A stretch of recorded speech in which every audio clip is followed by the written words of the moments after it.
The proposed two-year state budget from Governor Mike DeWine has officially dropped as House Bill 96. The House has been holding hearings on it for the last 2 weeks, and last week heard testimony on funding for the Fair School Funding Plan, which is set to be fully phased in with $23.4 billion in this spending plan. But the funding is a bit short, and there's a lot of work for its backers to do to convince lawmakers. I talked with Democratic former Representative John Patterson, who spent years working with Republican former Speaker Bob Cupp to come up with the formula that formed the foundation of the Fair School Funding Plan, which he's still working on as a part of the task force promoting it. Now, I have oversimplified this tremendously, but when I explain what it is, it's basically the idea of the unconstitutional school funding plan that was based on property tax values, which the Ohio Supreme Court ruled 4 times was unconstitutional. Yes. This plan takes into account not only property taxes, but also income in a district, Right. a family's income, Right. to come up with whatever the state is going to pay as their share Right. to fund education in that district. I'm Right. oversimplifying it, but that's the essence. Well, keep in mind the 4 DeRolf decisions, there were a number of issues that came out. One, that we weren't doing enough to build schools and repair schools. And we've addressed that now. With the School Facilities Commission. Exactly. Secondly, the question of adequacy, equity, and the over-reliance on property taxes. So let's look at adequacy first. What does it cost? And this was never really addressed fully in previous iterations of any kind of a funding plan. What does it actually cost to fund a typical student in a typical town, all right? So we broke down, based on research, full transparency, those actual costs. And it's pupil-teacher ratio, different for different grade levels. It's librarians, it's school resource officers, it's maintenance of the building, it's a building principal, it's an EMIS coordinator, it's a superintendent, a treasurer. All of those costs are to be found in the base cost. And your district may have the same number of students as mine, but you may need more state aid because you may have a younger student population that would require more teachers. That's why this plan fits each district so uniquely. And the other thing that's so special about the school funding plan, it is not prescriptive. We as a state would figure out together with the formula, because it is transparent, what your financial needs are, but we leave it up to the local school boards to determine how that money should be spent, because they know best, not a mandate from the state. So that's the adequacy part. Now the equity is not equality. So if, let's say, you and I were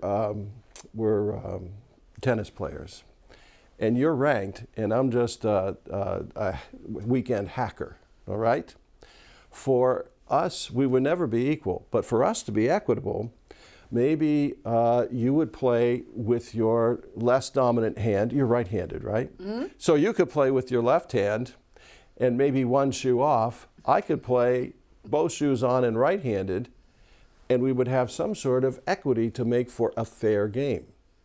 So this is why we blended property valuations with income to determine a real close approximation of what an individual district's, we call this capacity is, the local capacity to raise their own money.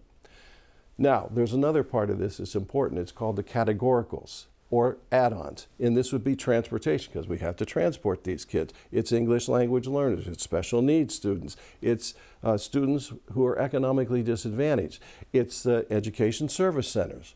Those are calculated, again, based on that individual district's needs and added on to the base cost. So what should happen, once we determine all of that from the categoricals and the base costs, and we know what each district's financial burden is, then you calculate in with the local capacity, and the state share blends in, and theoretically, there you have it. It's magic.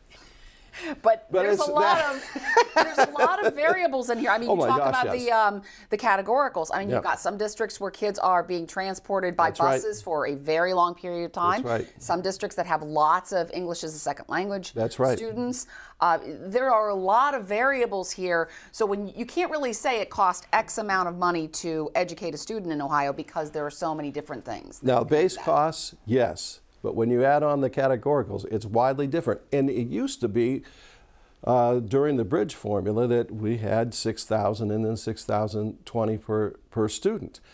That doesn't really address the individual needs of a district.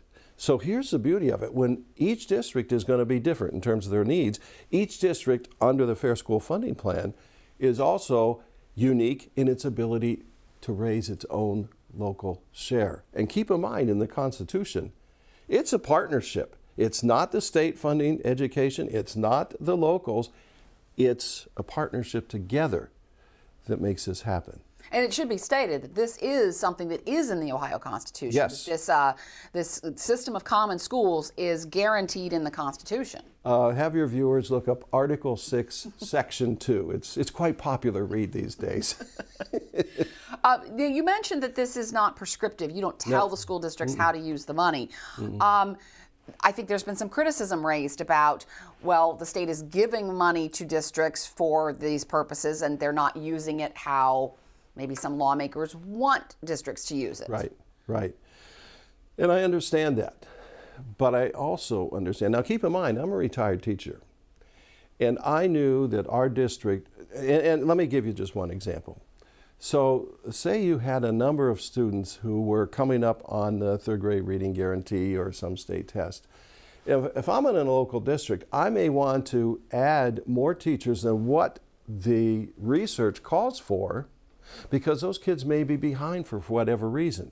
So I may inflate class sizes at, say, junior high or high school to increase, or decrease, I should say, the pupil-student ratio in the lower levels so that those kids get more one-on-one instruction. It has to be fluid in order to work well. No two districts in Ohio are the same. And for the state to have a mandate to determine where they should spend their money, that's a little heavy-handed when the local nuances are so important. And who knows better what a district needs than the locally and fairly elected school board of each district? One thing that all school districts deal with, and I think some districts probably forget, or voters probably forget this, is economically disadvantaged students. They are across the state, and they are potentially the most expensive to educate because they have so many challenges that they come into the education system with. That's been a big issue, is to try to deal with those kids who you're trying to bring up to their better off counterparts, their financially better off counterparts. So now we've morphed into a different conversation here, and this is good, because we're coming into, when Speaker Cupp and I put this together, we knew it was going to be expensive because we were so far behind. So it was a 6-year phase-in. Years 1 through 4 are phased in, and we're looking, and the governor has supported this in his initial budget, the phase-in of year 5 and 6. Now, in addition to that, also have the base cost, or the inputs. And those need to be periodically updated, teacher salaries, building costs and such, to reflect inflation. If those are left behind, it skews the formula. The formula is fluid when it comes to the inputs. You have to keep updating. But in addition to that, the categoricals that you mentioned, like the disadvantaged students, economically disadvantaged, we asked for studies to be done. Again, this is based on research. This is not a wish list, as my dear friend Speaker Cupp would say. It's really what is needed. And those studies, the transportation, English language learners, those have indeed come back. We're waiting on the final stages, last I knew, of the economically disadvantaged. That package is going to be, that needs to be debated as well to see where this is.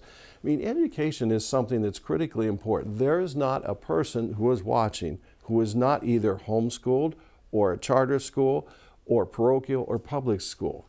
We need education, and we need it for 3 reasons. One, a workforce. We've got Intel coming to Ohio, other industries are coming to Ohio.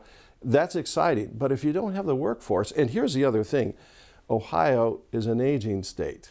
And a lot of people, a lot older than you, Karen, are phasing out of the workforce. We have to replace them. The second important component of education, why it's critical, is that we need an educated citizenry so that we can debate and we can have civil conversations about where we want to go collectively together. And you can't do that in a vacuum. You have to be able to not only critique arguments, but develop one's own argument and listen to others and come up with the best sort of pathway forward. And then finally, I feel that it's critically essential, especially public schools, to allow a student to explore their gifts. Because if we have certain gifts and we match the gifts with their calling, work doesn't exist. It becomes a labor of love. Now, I'm going to ask the question of my interviewer here. What were your gifts in high school? What did you like to do? Right. You don't say. You don't say. And you were given that opportunity. Were you on your school's newspaper? Yes. You don't say. And then, now what would have happened if we had budget cuts and that was eliminated? You would never really have known. And knowing how you work, this is a labor of love for you. And when we have people who are in those positions, magic happens. They enjoy going to their jobs. And there's a contagious atmosphere of success. I'll have more of my conversation with former Representative John Patterson about school funding and the budget next week. DeWine will talk about his budget in his State of the State speech on March 12th.